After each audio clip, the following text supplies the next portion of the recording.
Chào mọi người nhá. Mệt quá các bạn ơi. Đấy. Hôm nay là đi cấy gừng nhá các bạn nhé, cấy gừng nhà mình nhá.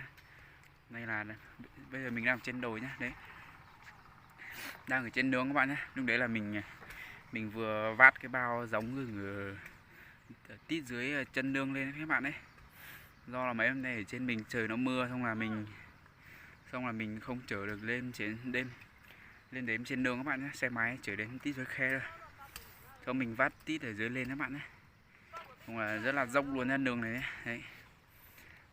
Đây, nhà mình đang cấy trên này nhé bạn ơi. Đấy.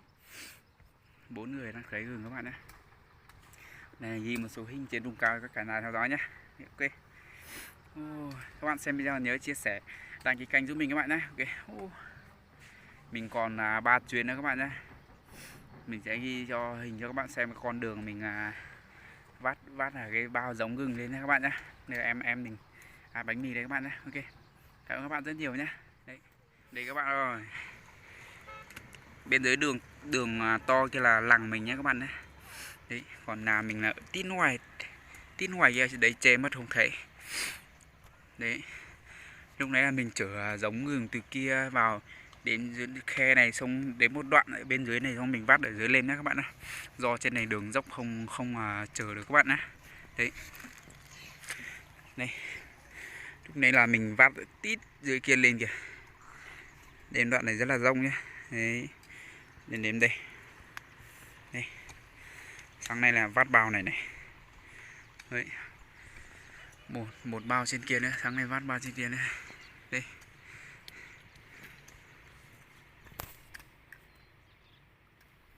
Nhà mình đấy các bạn ạ. Cả nhà mình, bố mẹ mình đấy, cấy gừng nướng rất là dốc luôn. Đấy.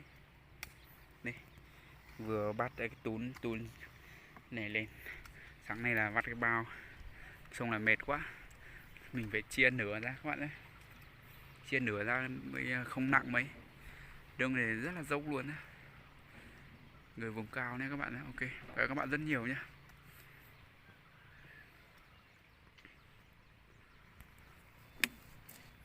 Tí mình còn phải đi thêm 3 chuyến nữa các bạn. Bạn ơi, bây giờ mình lại về nhé. Mình lại về nhà, xong rồi mình lại chợ hai cái tún là bao gừng giống ấy các bạn ấy. Rồi mình lại vắt lên các bạn nhé, một đoạn. Đây. Cũng đánh đường xe máy đến đoạn này, nhưng mà mấy hôm nay trời mưa ấy. Các bạn thấy đường rất là bận và rất là lún luôn các bạn nhé. Đấy. Xong là không chở được các bạn đấy. Không chở được. Phải vát thôi. Đoạn này khá là bằng, nhưng mà một cái đoạn thế này này dốc lắm, cua và dốc lắm, là không vát được, không đèo được, xong là mình phải vát các bạn nhá. Ok, cảm ơn các bạn rất nhiều nhé. Đây. Các bạn nhớ theo dõi nhé. Ghi một số hình cho các bạn theo dõi. Đây. Cái đoạn này này. Đoạn này từ xuống bên dưới mình vắt tiếp bên dưới kia lên nhé. Rất là dốc luôn. Ok nhé. Con xe mình đây các bạn ơi. Xe hôm nay mình chở giống gừng lên đấy. Đến đoạn này là tịt ở đây rồi, không lên được nữa. Đây. Cho các bạn xem. Đấy. Ở chỗ mình là phải chế một cái xích như này lắp vào cái bánh thì mới trời mưa như này thì mới đi được các bạn nhé. Còn không là bó tay trơn con luôn. Không có cái xích này là không bao giờ lên đến đoạn này các bạn nhé. Đây. Đấy. Đây. Đoạn trên này rất là bẩn luôn các bạn nhé, rất là lùn, rất là lầy luôn, không đi được. Không, mình để đây, mình bắt từ đây lên các bạn nhé. Ok nhé. Mời các bạn theo dõi nhé. Bây giờ mình sẽ về nhé. Ok. Ok mọi người nhá, mình vừa về tới nhà đấy, nhà mình nghe các bạn. Đây trời rất là mưa luôn. Bây giờ trời lại mưa phùn khá là to các bạn. Ok nhé. Xe mình đây. Bao giống gừng đấy các bạn ơi. Này, 1 2 3, 3 tún nữa các bạn nhé. 3 tún nữa, mình sẽ có 3 chuyến nữa các bạn nhé. Ok. Bây giờ trời rất là mưa, xong là mình sẽ chắc mình phải lên đến trên đoạn mà mình vắt, mình ghi hình lại cho các bạn theo dõi nhé. Ok, cảm ơn các bạn rất nhiều nhé. Ok. Ô, các bạn ơi, mình vừa dắt cái đoạn này, mình dắt rồi nhá. Đây. Đoạn này mình dắt rồi nhá. Không lên đường mình phải xuống dắt nhé. Vừa mới đến đây này. Vừa đến đây lúc chỗ lúc nãy mình để xe các bạn nhá. Ôi, dắt cái đoạn này mệt.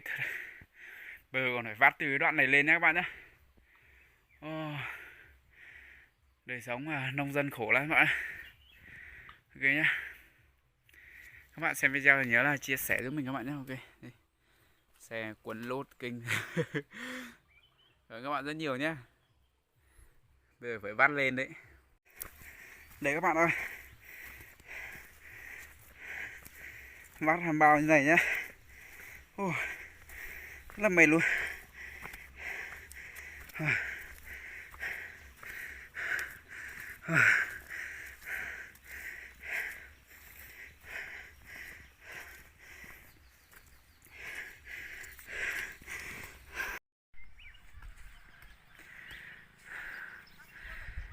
Mệt quá các bạn ơi. Mình đây, vừa đến đây luôn nhá các bạn ơi. Bây giờ sương mù lắm. Đây.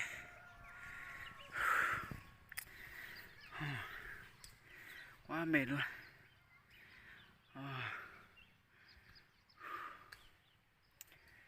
Bây giờ nghỉ một lúc lại xuống nha các bạn ơi. Mình phải vắt liên tục, chở liên tục này mới đủ cấy các bạn ơi. Cấy cả ngày hôm nay vẫn là buổi sáng rồi.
Ok các bạn ạ.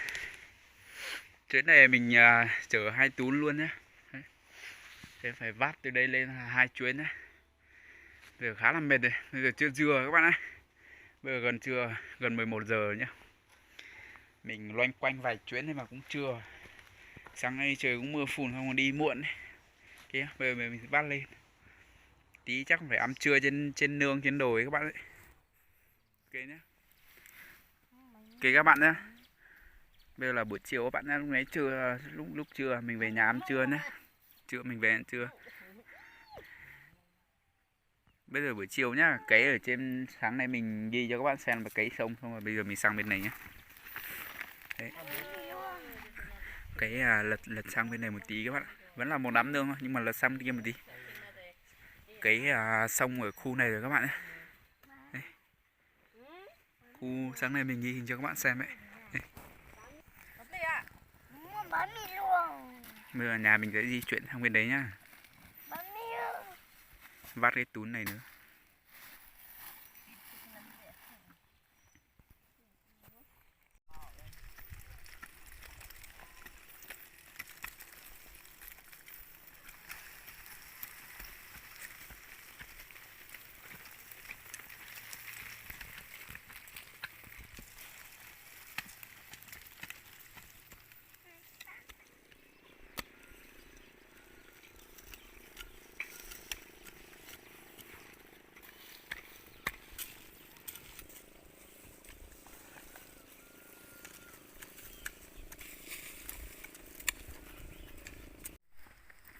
Hello mọi người nhá. Cảm ơn các bạn nhé. Cảm ơn các bạn đã theo dõi video của mình các bạn nhé. Hôm nay là bây giờ buổi chiều nhé các bạn nhé. Thì bây giờ là chiều tối, bây giờ nhà mình cũng về nhé. Cũng là cấy xong gừng rồi các bạn nhé. Ok. Cảm ơn các bạn rất nhiều nhé. Bạn nào mà xem đến đoạn này thì cho mình một like và chia sẻ giúp mình các bạn nhé. Ok. Bây giờ mình về đây. Đây cái đoạn đường này.